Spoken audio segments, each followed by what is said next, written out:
In this video, I'm gonna be breaking down this new Canon 4K vlog setup, all its accessories, and the best settings, so let's get it.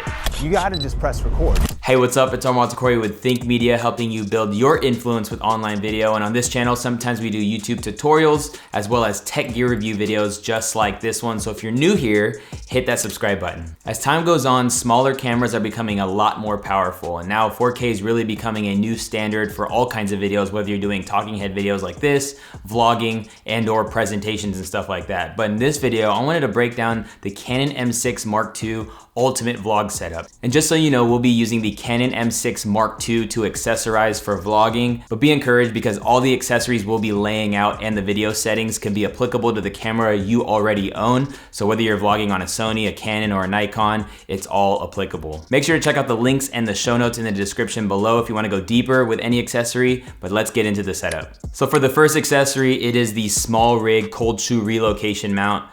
Your camera may not need this if it has a flip out screen. However, if it has a flip up screen, if you put a mic on the original cold shoe of the camera, it'll get in the way, obstructing your view from the flip up screen. So you want to invest in a cold shoe relocation mount, which allows you to move off the mic to the side of the camera, allowing you to see yourself and get your composition right. So the second thing you want to invest in are extra batteries and a battery charger. Now you can totally go OEM with your batteries and buy your batteries from the actual manufacturer of your camera. However, if you're on a budget and you want to save some money, you can pick up a third-party battery with chargers for half the price a lot of times for just one battery pack. And so we really love these Artman batteries. It came with 2 batteries and a dual charger for just $22 here in the US. And so the last thing you want to think about when you're vlogging is, dang it, my battery's dying and I'm gonna miss this shot. And just so extra batteries is just the way to go. The next accessory is a Joby Gorillapod, and we love the 3K Pro, especially for our newer cameras because we don't want to break them. Now, if you get the 3K Pro, it comes in at about $110,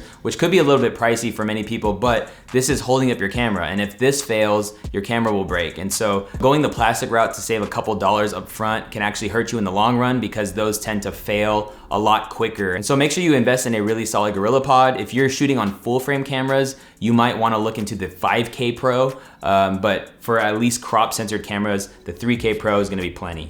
And the next accessory is a shotgun mic. We love the Shure Lens hopper shotgun mic because of its size, especially when shooting with a crop sensor camera and also vlogging. You don't want to have this obnoxious setup. So this keeps it really nice, lean and mean, but also performs really, really well in all kinds of conditions. And so we really vouch for this mic. It is around $200 here in the US. And so if you want to look more into this mic, make sure you check out the links in the description below. The next thing you want to invest in are variable ND filters. And this is a K&F Variable ND Filter. And what is a variable ND filter? Essentially, it is sunglasses for your lens. And so when you're vlogging outside, you want to keep that aperture low, but not have to compromise your shutter speed. And so this allows you to actually put sunglasses on your lens so you can keep your aperture low, keep your shutter speed locked at double your frame rate, and have a crispy background when you're vlogging outside.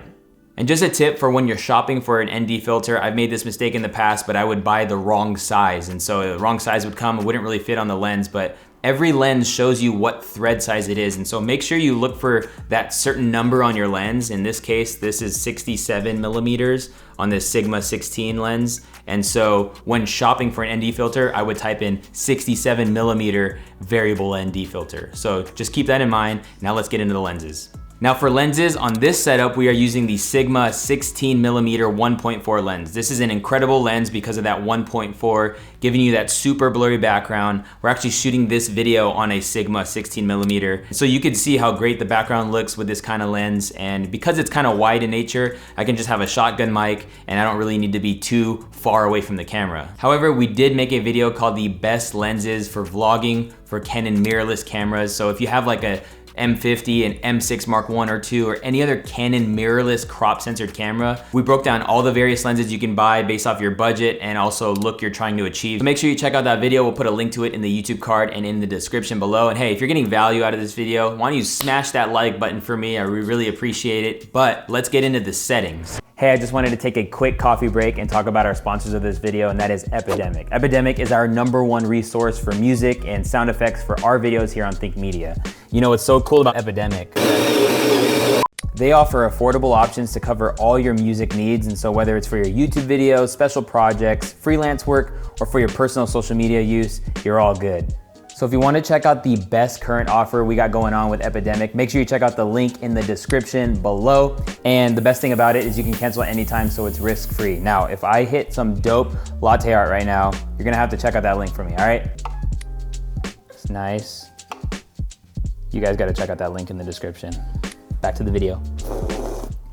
So your first setting is your resolution and frame rate. We love the Canon M6 Mark II because it does shoot 4K 30 frames per second, and I'm sure with a firmware update you can get 24 frames per second, but in 4K you don't get a crop, you don't lose autofocus features kind of like the M50, making it an unusable 4K. This is a full-on trustworthy 4K camera, and so we like 4K 30 frames per second. So with that being said, we love using the double shutter rule, which is universal rule all across the board, and that is whatever your frame rate is, you just double for your shutter speed. So if we're shooting 4K 30 frames per second, we're gonna shoot in 1/60th of a second for our shutter speed.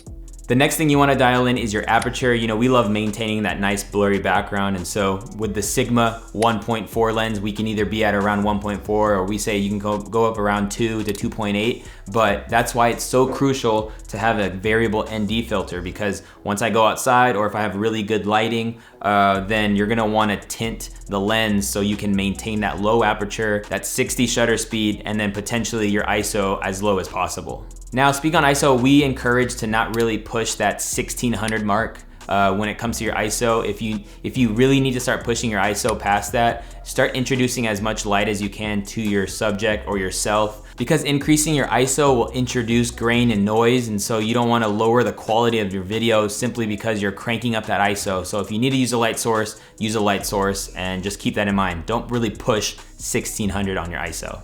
The next setting is electronic image stabilization. With the Canon M6 Mark II, there are 2 levels to actually increase from off, and that's enable, that's level 1, and then there's level 2, which is enhanced. So something to keep in mind is when you turn on EIS, or electronic image stabilization, it does crop in the shot a little bit. There is a minor crop, but that is to compensate for the shake that is taking place. And if you go from enable to enhance, there's a much more bigger crop, and it kind of actually gets a little unnatural at that point. So we encourage just go up to that level 1 on enable, and it'll definitely smooth out your vlogs. And by the way, in that lens video I mentioned a moment ago, we talk about some of the lenses that actually have image stabilization built into the lens.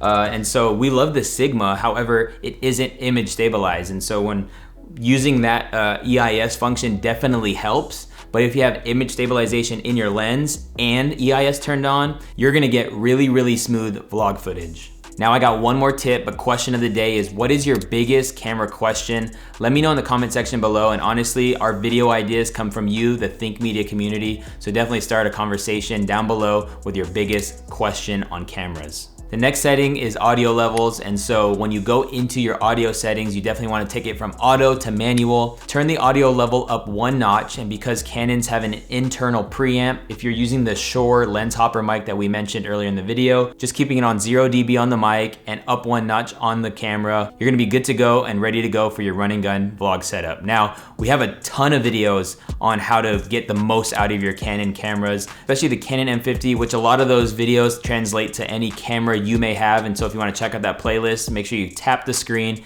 and I will see you in the next video. Peace.